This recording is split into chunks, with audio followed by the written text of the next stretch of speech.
What's up, everyone? It's Jeremy Jeffers from What's the Alternative Podcast. We're back for episode 5. I got my right hand, my day one, my business partner, my best friend, my guy Darian Cahill in the building. What's up, bro? What's up, bro? Look, glad to have you. Appreciate you for having me. I'm gonna start by saying it's an honor, especially considering the people that you know had your previous guests. So I appreciate you for having me on. Oh, no problem, bro. No problem. So we're gonna dive right into it.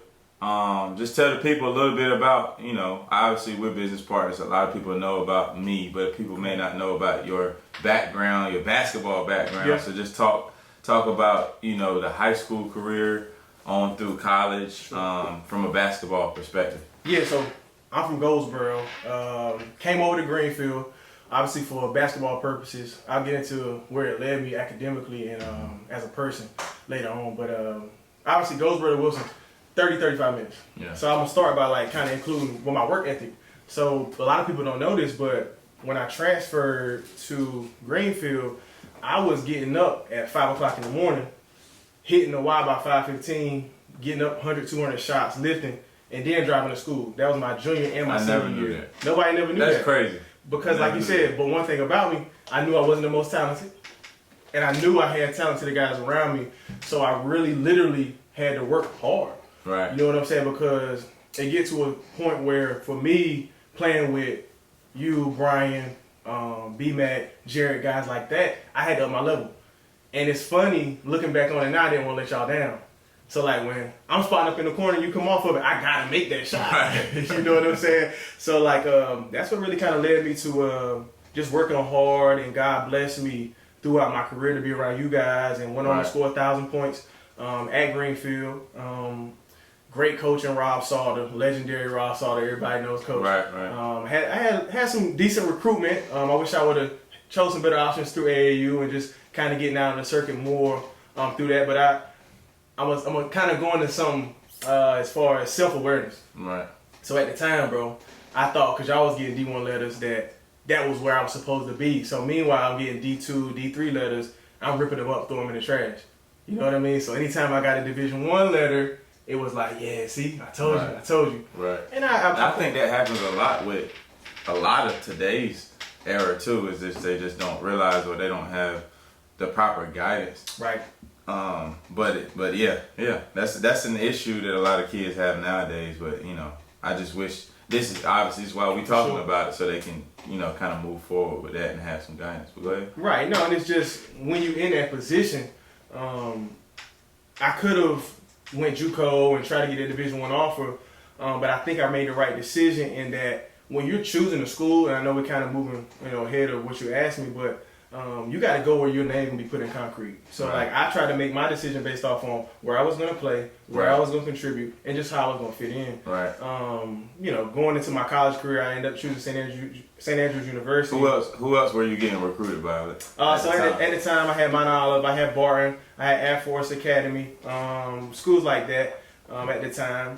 And, again, I wanted all the letters that I was getting in the mail, so I was getting, the William and Mary's and schools like that in the mail. Right. But they send everybody letters. Right. You know what I mean? Right. I'm around you guys, they see me, I have 15 points, and 3, 4 threes, they send me a letter, but it don't mean I even want you to sign on the line. So, going into college, I ended up choosing St. Andrews because of Coach Wes Pfeiffer. He's in that central coaching line, that blood. You just had Coach Moten on. Right. But I chose him, and it boiled down to when I got to school, I realized very fast that college basketball, college sports in general, was a business. Oh yeah. After year one, Coach left. Oh yeah.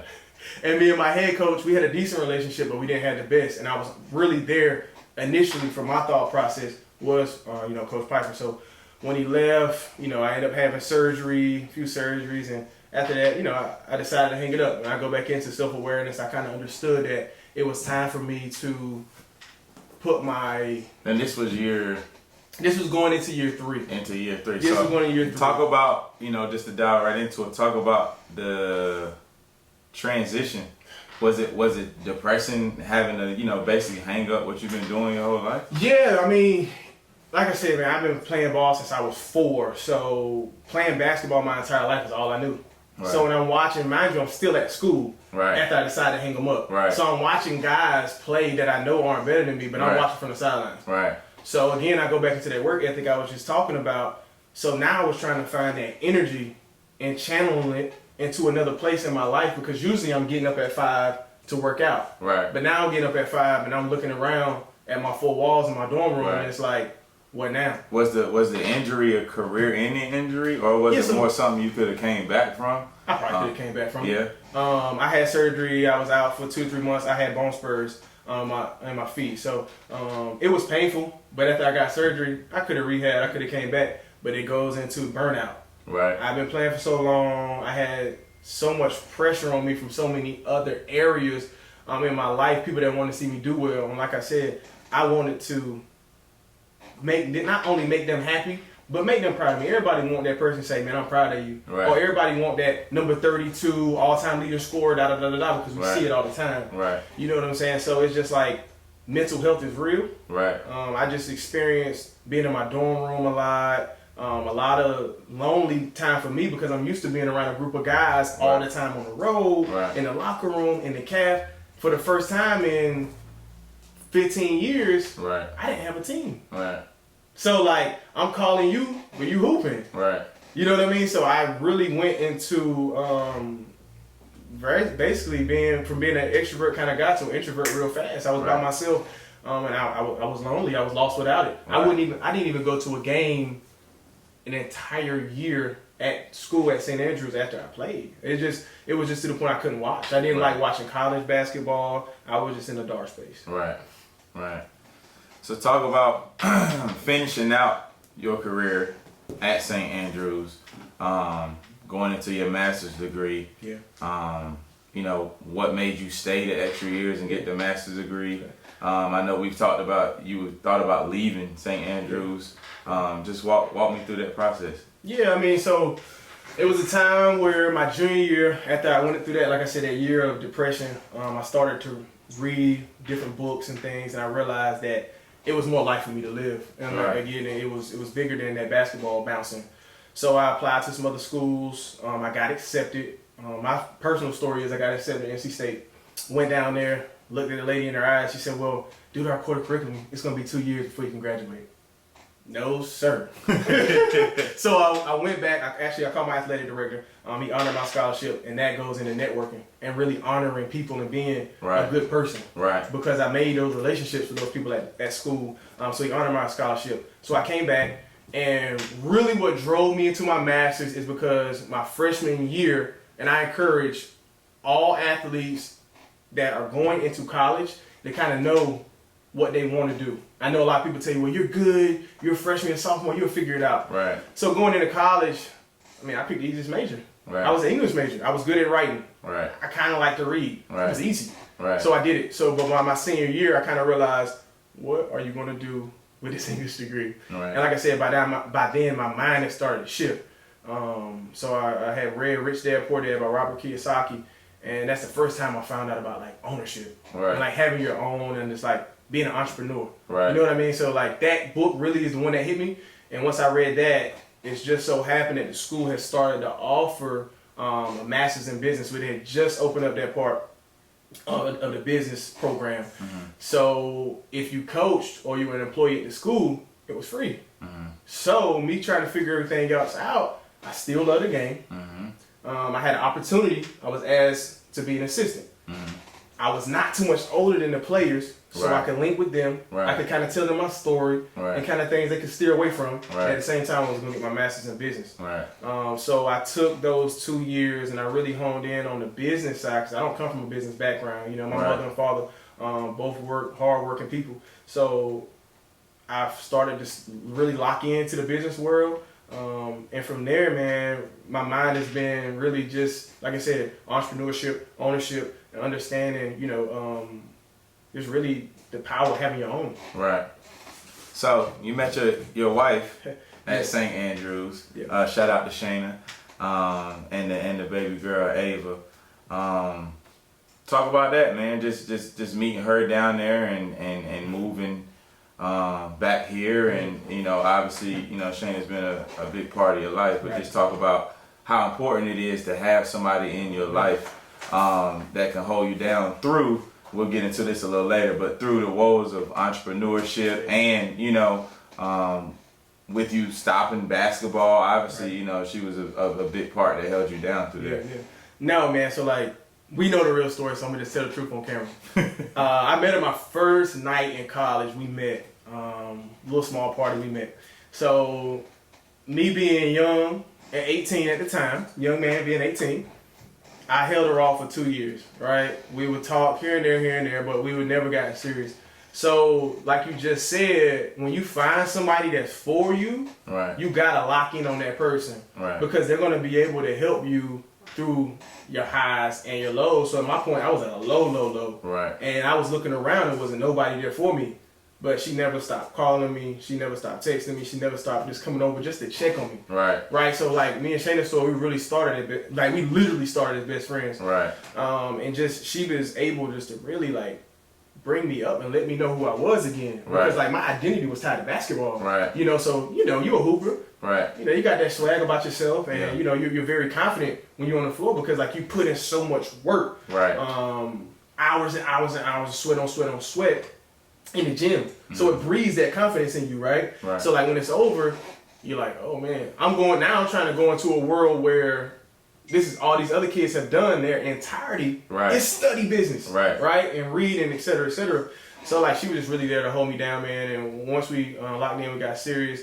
After we both actually worked at the university for 2 years, and that's when my pride and joy, she came. So once she got pregnant, we just kind of made a decision that it was time for a career change. Coaching is a lot of traveling. And like I said, both of us were coaching. Right. So it was more of when Ava was first born, I was on the road in the fall and the winter, and then switching over to Shayna's season, she was on the road. Right. So like I said, we just decided it was time for a change. So literally, I knew that I was kind of tied to the youth. Right. But like at the time, coming back to Goldsboro, when we made that decision, nothing was open. Like we were training, but we hadn't gotten to the point where it was a full blown business. Right. So like again, goes back to connections, go back to relationship, and just being a good person. My principal, when I was in middle school, I go back home at Eastern Wayne Middle School. She's like, "Oh my God, we would love to have you back." So I take on a job as a 6th grade English teacher for an entire year. You said that like that's a problem. Man, shout out to all the teachers. You guys are the real MVPs. Like, it's crazy because, man, it taught me so much. And I learned so much, but it was so stressful. Right. It had its days, it had its highs. I had 108 kids, and it taught me so much about how to deal with not only, youth and like, especially that age where I had that 6th grade, they hitting puberty, etc., but the parents. Everybody think their child is gold, right? And I understand that, but like, again, it goes back to accountability. Right. Like, nobody wants to hold their child accountable when they do something. Right. So, again, man, I loved it. I learned a lot from it, but when it was time to go, it was time to go, and that what kind of led me into understanding. It pushed me even more, though. Right. It was time to have my own, because I could call my own hours. Right. I didn't have to go to meetings that I didn't want to go to. Like, I was there, but I knew it was a means to an end. Right. I knew I was going to be here, and the law of attraction and momentum is real. Right. So I was there, and no, I wasn't directly doing what I'm doing now, but I was still impacting youth. Right. So like, God didn't make a mistake where He put me first. Right. So I had to grow through that to get to where I was going on my next step. Right. So moving on into entrepreneurship.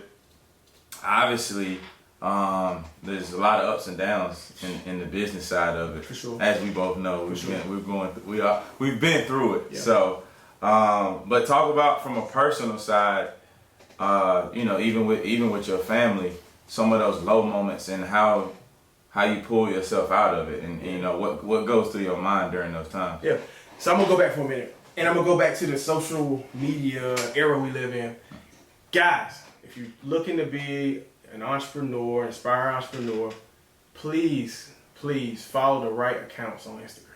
Right. Man, they have you believing that entrepreneurship is just this, I'm on a yacht, I'm in Miami, I'm on a loft. Like, you're going to struggle initially. Like, when we came into business, Like, we knew what we wanted, we understood where we were going, but we were looking through these rose-colored lenses that it was just like, you were going to make $1 million in your first month, your first year, you know? But again, you know, God, the universe, whatever you believe in, you're not going to have this great thing initially. Like, you're not going to have the Ferrari outside initially, right? So, like, you have to go through those woes, like I said before, because you have to grow, because when you get there, you're going to be so much more appreciative of what you have. Right. And without it, you're not gonna be able to appreciate that thing, that blessing that you've been blessed with. You know what I mean? So like, it's been times where you go and you look in your account and it's like, whoa, I thought we were gonna make, you know, X, and you look up and you looking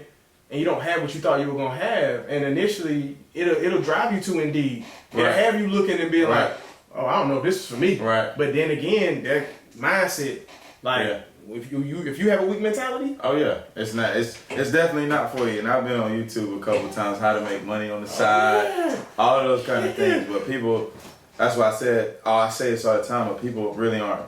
If you aren't built for it, at least I guess my biggest point of advice is be around something that you still love. Yeah. So you know, even if you're not built to go through all of this, you know, you can still be around what you love. For sure. You just still have to make the connections and be able to talk to the right people to maneuver to get to that point. I'll say this for us and what we do personally. The first year of business was rooted strictly on connections. Right. Like, for sure. It started out real slow, and we was moving slow. It was at a snail's pace, and we didn't realize that the people we were talking to that was swinging in and out of those doors, that we was building those connections. Right. Now, it's like we souped up in a Ferrari. You're going full steam ahead, but you need those people that you can branch out to when you need a little something to say. How the old adage go? It's not what you know, it's who you know. Right. You have to go out and talk to people. Right. Life is a people's game. Right. And if you're not willing to talk to people, you're gonna be hurt. Yeah, man. You're gonna be hurt. Yeah, you're most definitely gonna be hurt. So talk about as far as entrepreneurship, something that you would have did different in the beginning. Now that we've been through this first 2 years, what is something that you felt like, you know, for all the people out there, Darian does more with the business side of things because of his master's in business. I'm more of the creative, you know, marketing type of person. But what do you know, we agree on everything. But what is something that you think we should have done different from the beginning? Hold on, I'm gonna get back to your question. Okay. But something you just said. One thing about partnership, if you're gonna go into something as a partnership, we do agree on things, but initially we may not. But we have a sound mind on how to hash it out. Right. So it's like we may text and be like, maybe we should do this. And I may pause and wait 10 minutes to text you back and be like, how am I gonna package this to get him to understand? Because we know each other. Right. Right. So it's like we have sit downs, we have phone conversations. We might be on the phone 2-3 hours. Wife looking at me like, yeah, are y'all married? Right. You know what I'm saying? But she understands at the same time we have to have these conversations for growth. Right. To get back to your question though, scratch. My mind. You good. I just asked what would we do? What would we do differently in the beginning? I would say like take away some of the, I won't call it arrogance, but like the freshness, and go find a gray haired person in the room. Right. Like find you someone that's been there before. So like the power of mentors is real. Right. And I know from my perspective, when we first started, it was a struggle to find that mentor. Like I said, now we're linked to really great people that can help us. Right. But like you could, man, we live in the greatest country, right? Like with the most information out. Right. Go to YouTube. Right. Find a podcast, like this great podcast, make sure you follow. And find a mentor. Right. So many people have done it before. I wish I would have read more books. I wish I would have listened to more people. I wish, even though I have that master's, which is a great title, but like, again, I put the time in for that degree, but like, I still have so much more to learn on the business level. Right. So like, just taking another accounting class, or just like finding the person that's in a sports industry that has the same type of business we do, and just kind of shadowing them for a while. Right. And it comes with, as a man, like I said, I have a little arrogance. Right. I can do this better than you. Right. How do you know more than me? What makes you credit no more than me? But sometimes just going through things gives that person the ability to help me say, hey man, listen, maybe you should do that a little bit different. Right. I think one thing for us that we could have did differently is obviously, like you said, knowledge. Knowledge is power. For sure. Just like you're saying, having somebody, if we would have came to somebody with our idea and what we was doing, we would have had what we needed from the beginning. Yeah. I think that's our biggest drawback is now we're at a spot where we need more space. For sure. And it's like with the money that we got people to put into it, we could have built it with the money that or found a full court gym of what we actually need. You know what they're going to? What's that? Think bigger. Yeah. We were thinking too small. Yeah. Yeah, we were thinking of having our own, but we were selling ourselves short. Right. From the beginning, like if we were thinking bigger and just going after what we wanted, right, and being sure about what we wanted and saying, listen, I want that 2-court facility with that nice turf area. Right. It's take the same amount of energy right, to get $100 than it does $1 million. Right.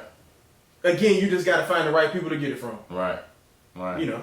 The only positive to us not doing that is we learn so much in the process, which is and being in a smaller facility has kind of forced us into adapting and adjusting and creating new stuff, the birthday parties and all that kind of stuff. Like, I don't think those ideas would have never came about if we didn't have to figure it out in a smaller space. But let's go on to fatherhood, man. I know it's something huge for you. Yeah. Congratulations on your second one that's on the way. I appreciate it. So just talk about balancing, all the highs and lows with Ava, who's now 3 years old, and one on the way, man. How does it affect everything?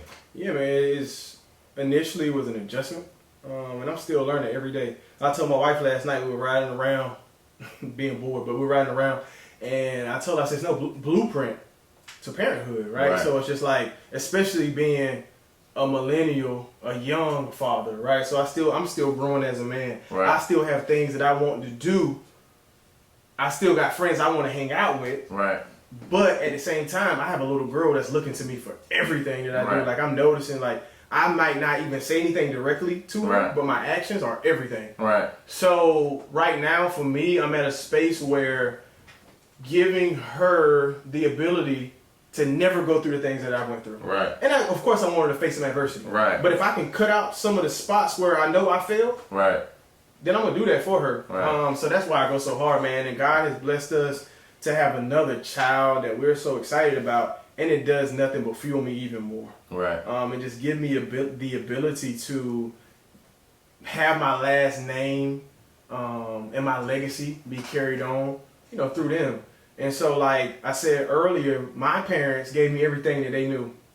Neither one of them had, a great business background as far as, entrepreneurship and ownership. But at the same time, they sacrificed for me to go to Greenfield to where a lot of people did. So they know what they wanted me to have. Right. And they know that what they couldn't have. So they work harder for me to have it, and now I'm just passing it on to my daughter, and hopefully my son. Right. I'm hoping too. But no, man, it's just like parenthood, especially in this era that we live in, with so many outside distractions. Right. I just have to narrow my focus, and at times I find myself I have to cut off my phone. Right. Because when I get home, like when I leave here, she's gonna want all the daddy's attention. Right. And it's hard at times when she don't understand where you leaving, where you going. But that makes me drive harder. I call it time freedom. Right. A lot of people call it financial freedom. Right. I call it time freedom because in a sense where she won't ever have to worry about daddy not being at her games, her recitals, reading to her class. Right. I'm going to always be there. Right. Right. Because like for me, again, I have to have that time freedom to be able to pick her up from school, to take her to Chick-fil-A if she's having a bad day. Right.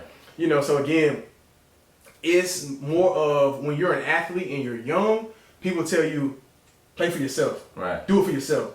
But like now for me, when I hit my phone and my screensaver pops up, that's who I do it for. Right. My wife, my daughter, my soon-to-be child. Right. And that fuels me to go even harder every single day. Like I can make excuses for myself. Right. And I can say, Darian, you've been doing a lot, dude. Like, just calm down a little bit. Sit on the couch, watch TV.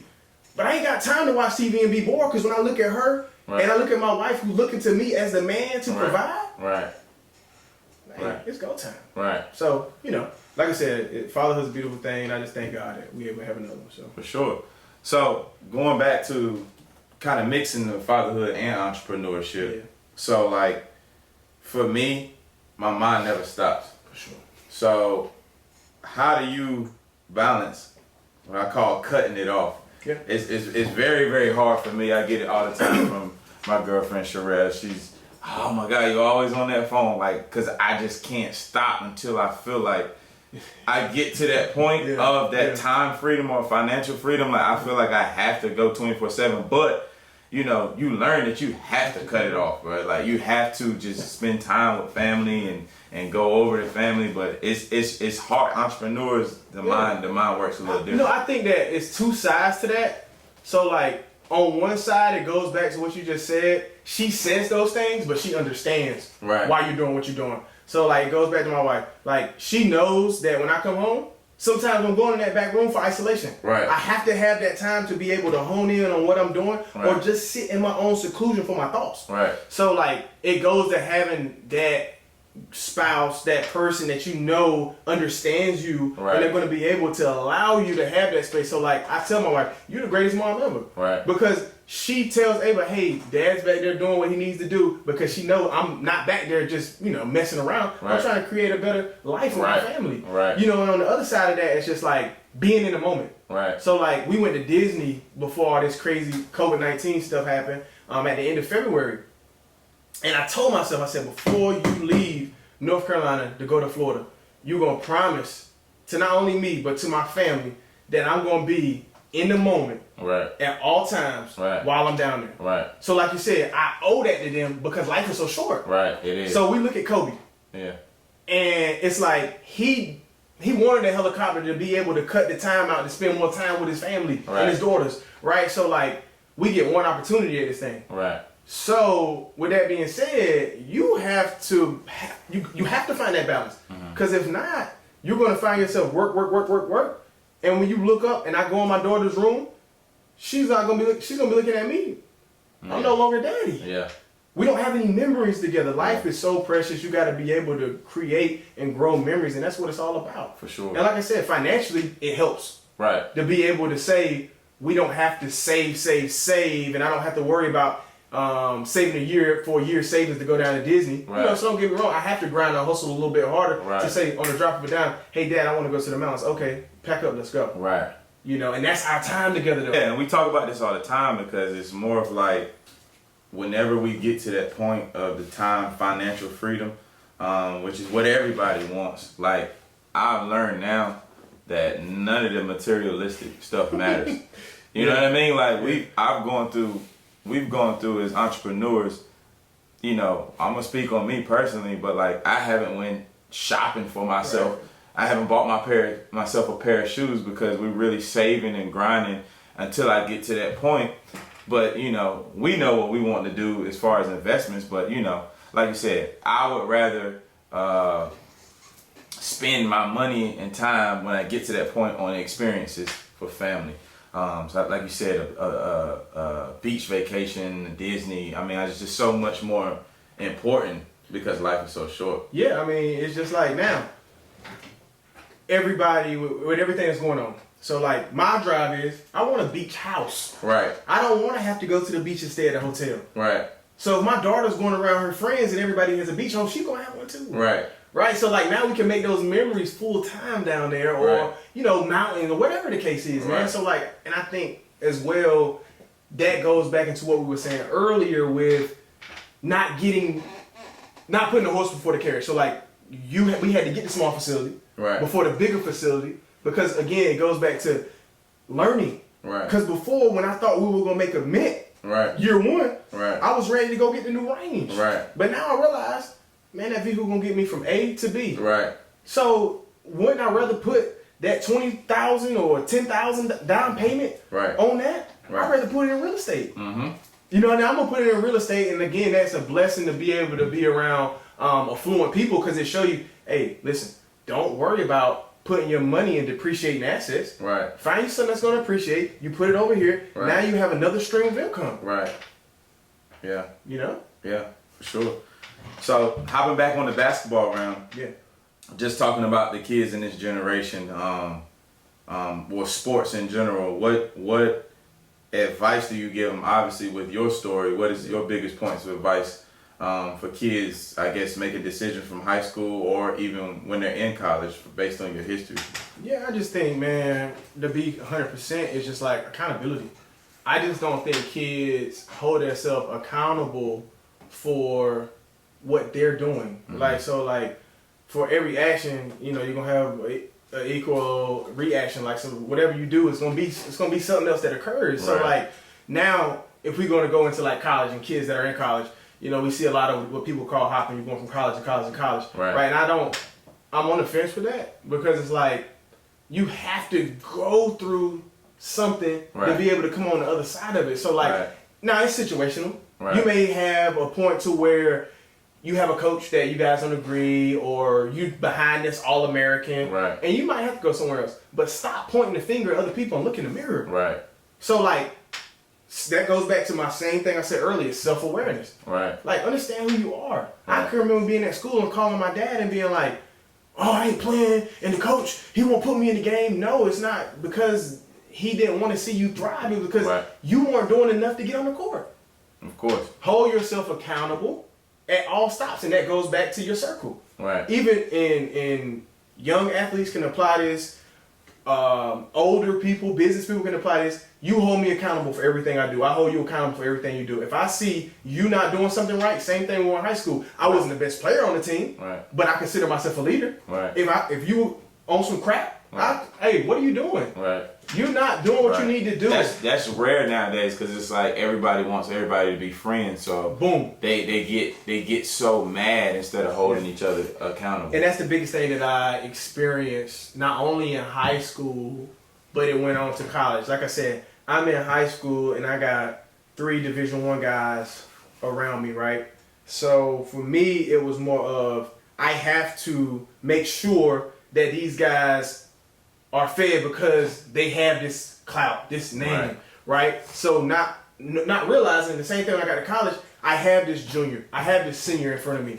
So I'm trying to make friends. Right. You were going to be my boy regardless. Right. If I was going to make a friend, I was going to make it in college regardless. I talked to one person that I went to college with now, maybe 2 max. Right. Right? So like it should have been more of, let me go in here, take care of business, have that mentality. That's why Michael Jordan's the greatest player of all time, right? That mentality alone. Same thing with Kobe. It's just like, I'm going to eat the food on your plate and mine, and if you want to hang out with me afterward, we can. Right.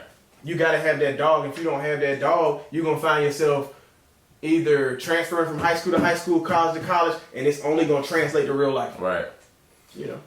Now, give me some more advice on making a transition after you're done. I think that is the biggest thing for everybody, even for me and you. Like you said, you went through that dark hole. I went through that dark hole where I was just like 4 or 5 months of working out twice a day, and it was like, I'm waiting to hear from somebody overseas. It's like at some point in time it hit me like I'm too smart for this. You know what I mean? Like, and I can make. I think I tell these people this all the time, but like you can go overseas and make. A lot of people don't know some of these people aren't getting paid. They're making $25,000, $30,000, $40,000 with degrees. You know, what am I going to be more remembered for? Playing overseas for 5 years and being done at 30, or this? You know what I mean? So, making the transition from after the sports. Talk to them about what your advice is. This is the beautiful thing about sports. You learn so much, and you hit it on it with Christian in one of your earlier episodes. It's like the values that you take from sports. So one of the great values and upper hands that athletes have on people that are just going out into the work world after sports are done is the work ethic. Right. So you're forced, even if you don't want to, you learn it from routine and getting up at 5 o'clock in the morning. Right. Especially when you reach the collegiate level. Right. You have to get up at 5. Right. You have to be back in the gym by 9. You have to go to every single class. You have to go to lunch. You have to go back to practice or whatever the case is. So it teaches you discipline. Even if you don't want it, you have to have it if you're going to be successful at that collegiate level while you're doing sports. So I say all that to say is take what you have from your sports background and apply it to life. Right. Right? So like at times none of us really know, unless you're gonna, I say a doctor or a lawyer or like a specialized profession, you don't really know what you're gonna, where you're gonna go. But like I said, the law of attraction is real. So apply everything that you've learned and take it, again, like I said, into your life. So when you find that niche and what you want to do, you're going to be able to outwork everybody that's around you. Right. So if you're still having the itch for sports, go volunteer your time. Right. Go coach a middle school team. Go coach a high school team. Right. Be around the kids. Give back everything that you've learned from where you've been and the people that's blessed you and poured into you in your life. Give it back. Right. And you can still be highly successful even if you're not an entrepreneur. Right. Everybody's not built to be an entrepreneur. Right. Right? So you still can stay at work later. Right. Just like you stayed in the gym later. You still can show up and coach the crap out of these kids. And now they're ahead of the curve. That goes back into, now you're a mentor. Right. You were looking for those mentors. Now you're a mentor that all the people that you're going to be able to touch. And they're going to go out and do the same thing because they're watching you. Right. Right. So give me some advice for the parents, man. Just as far as, a lot of the parents aren't knowledgeable about, the kids making decisions for college or even just life in general. They're clueless, because I know a lot of kids that I help mentor, they may not have both parents in the household.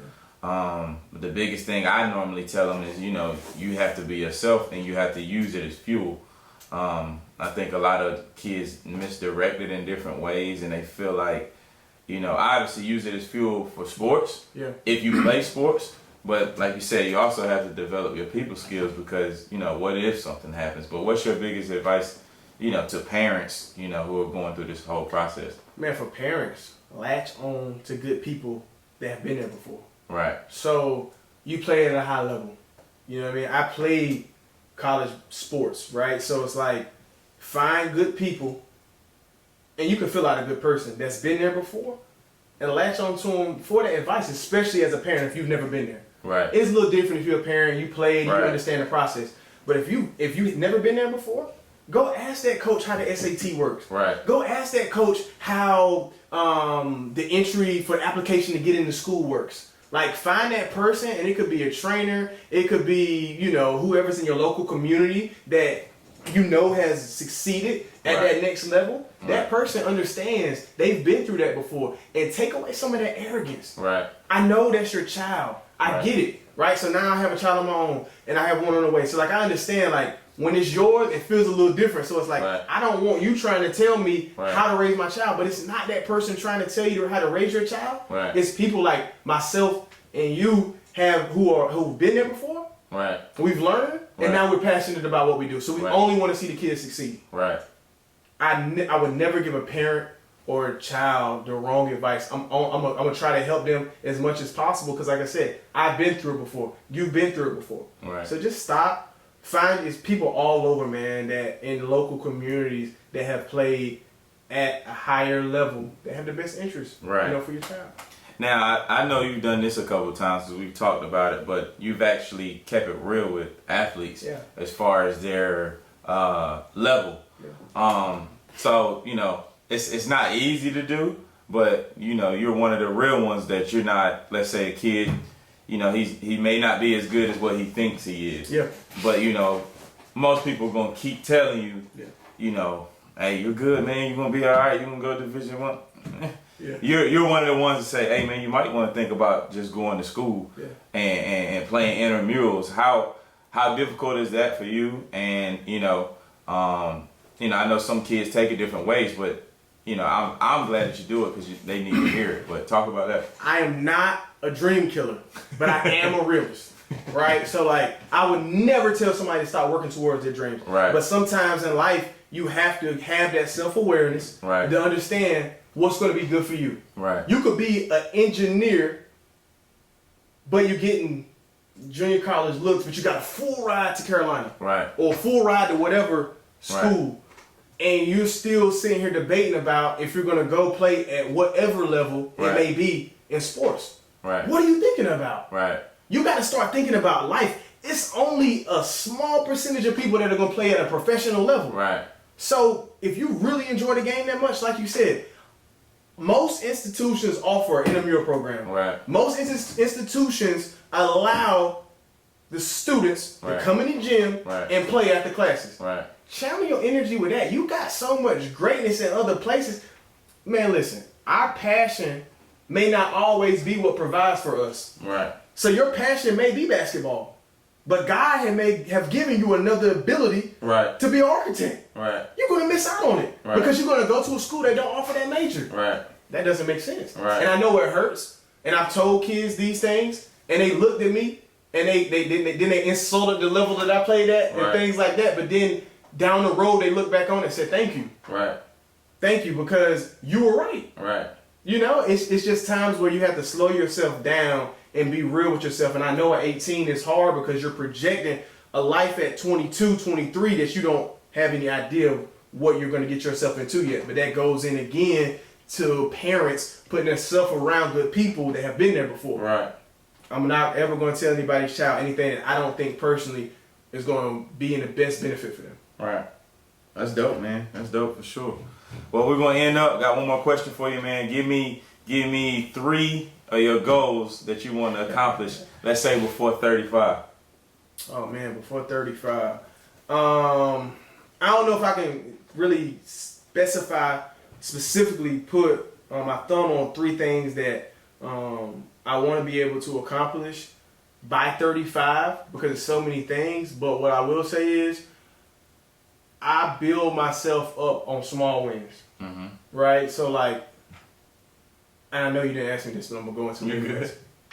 I was listening to a podcast with A-Rod and Ed Milet, and everybody knows Alex Rodriguez.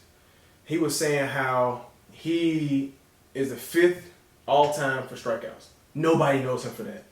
But he takes small wins every day. So that means his hit batting percentage is like 30-some%. So 3 out of 10 times he goes and going to hit. Other 7 times going to strike out. Right. But he's a legend. Right. So, like, take those small wins, go with those. So for myself, like right now, I said I want time freedom. I'm not there yet. Right. But I can only get there through those small wins, doing things on a daily, setting a schedule, having an agenda with more consistency are going to lead me to those things. Right. So, of course, for like my 2 children, for my wife, I want to be able to have time freedom. Right. I want to be able to be in the moment with them all the time. And I want to have pure happiness. Right. And mind you, none of those things were linked to material things. Oh, yeah. Yeah. But those material things going to come from me wanting those 3 goals. Right. I'm going to be able to have the nice house for my wife and my family. Right. I'm going to be able to have the good school for my 2 children. Right. I'm going to be able to have the nice car. Right. Just from wanting those 3 things and counting my daily wins, show up every day with some consistency and watch how that momentum carries you. Right. Well, we're going to end up on there, man. I appreciate you, bro. I appreciate you for sure, man. I found some stuff I ain't even know for sure. But y'all make sure y'all tune in. Follow us on YouTube, all social media platforms at What's the Alternative Podcast. And we'll see you next time.